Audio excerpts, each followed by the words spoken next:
any young students who are willing to look into investing, what advice do you have for them? Well, it's interesting you ask that because I'm putting together this course on investing. And what I would certainly suggest that they do is start looking at companies. Well, first of all, anybody that's thinking of investing needs to first of all figure out what level risk they're willing to take. That's number one. And then the second thing that they'd want to do is figure out companies that they may have an interest in and start looking at the companies to get acquainted. They need to feel comfortable with the company. You never want to invest in anything or consider investing in anything unless you understand what the company does.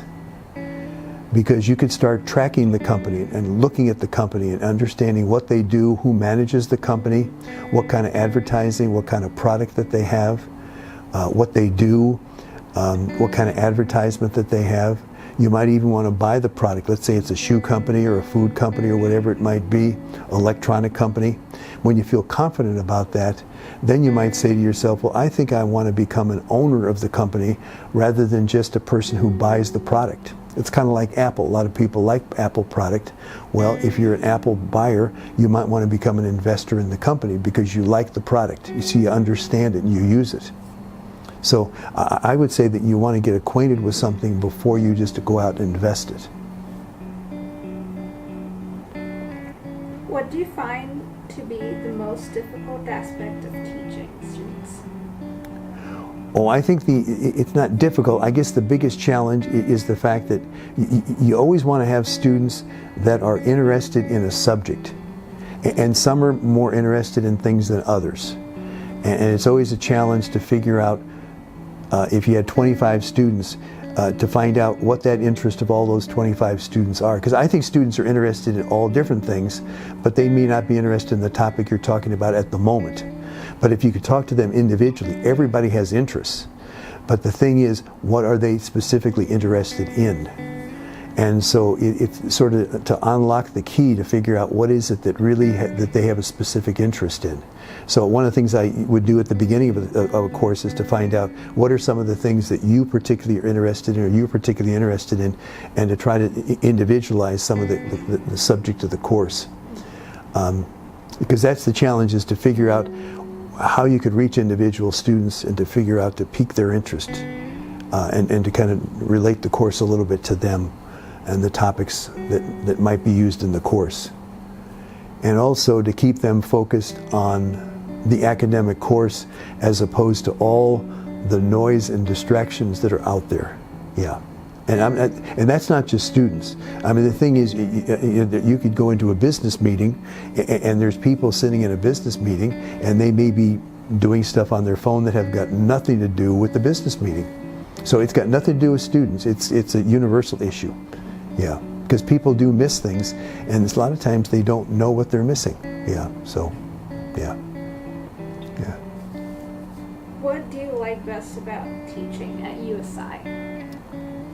Well, I like being in the classroom, but also the other part is, whether it's teaching or advising, I just like working with students, because every student coming in here or in the classroom is unique, and every student has got questions about themselves and their future. I mean, that's really what it's about, themselves and their future. And I really like to find out what it is that they have an interest in, and in many cases they haven't quite figured out exactly what they're going to do, and that's not unusual at all. And I always feel bad because some individuals feel that they almost can't function unless they know what they're going to do the rest of their lives. And the thing is, many people don't exactly know, because life's not that simple. And so you have to encourage them. They need to experience different things before they can figure that out. Because life is, this is a cliche, but life is this journey. You have to try different things, and after a while you're going to feel more comfortable going in one direction than another, and keep going in that direction. And as you go down one path, then you say, gee, I like this, and then you discover new things that are even more interesting. So it's helping people discover their interests and continue to discover those things. Because there are some people that will come in and say, I know I want to be a, quote, a manager.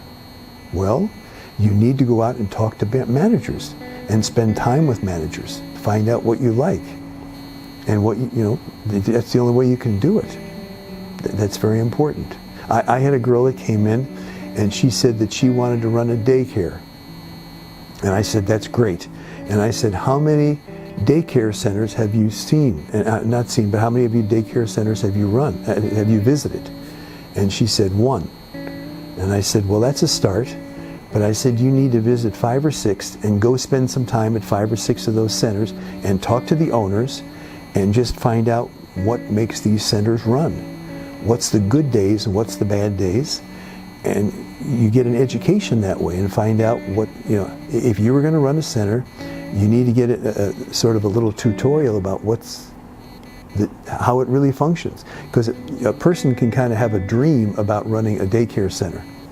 Well, you need to find out how they operate. I've had people that have come in, they want to operate a sports bar.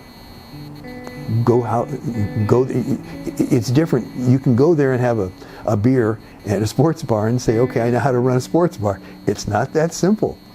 So you need to experience. If you want to be an attorney, you need to talk to attorneys and find out what it's really like. There's no substitute for meeting with people that are in the field.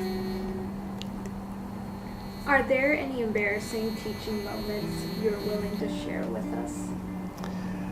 Oh, embarrassing teaching moments. I'm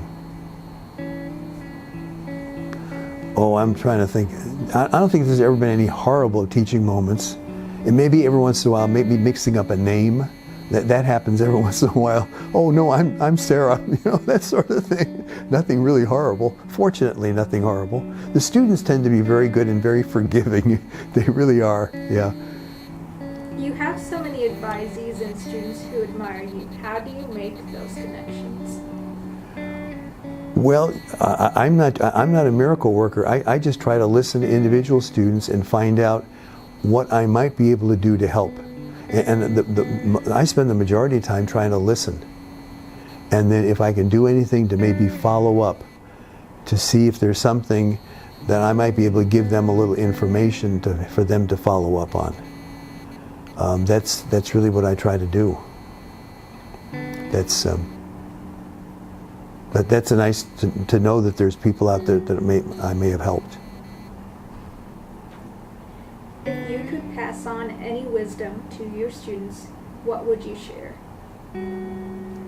I think that if there is such a thing as wisdom, I think you want to keep your mind and your ideas open to look, rather than just say that I'm going to be a such and such the rest of your life.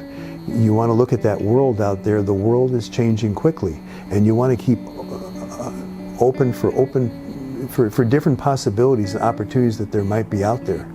You never know what jobs might be available 4 or 5 years from now, or 4 or 5 years after people graduate. And so you want to just keep attuned to new opportunities, and also get to know people of all different ages, not just your peers, but people, maybe parents out there that friends and coaches and former teachers and people in your community that you may have known, and also get active in communities. People that are people in the community that are leaders in their organizations. And another thing, this may sound really simple, but when we have guest speakers that come into the college campus, students will attend the session. And then at the end of the session, everybody scoots out. That's just normal. But the thing is, sometimes if you can stay around for a little bit, you can meet the presenter and talk to the presenter a little bit.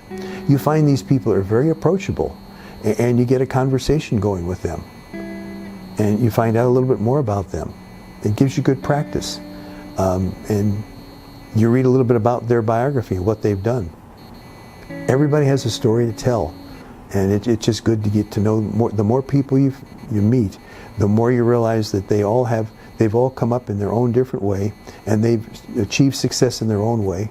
And there's no perfect road to success. They've just all done it in a different way, and you can learn from that. Because everybody just wants to be. What it really comes down to, people want to be happy, and I think part of happiness is reaching out and helping other people.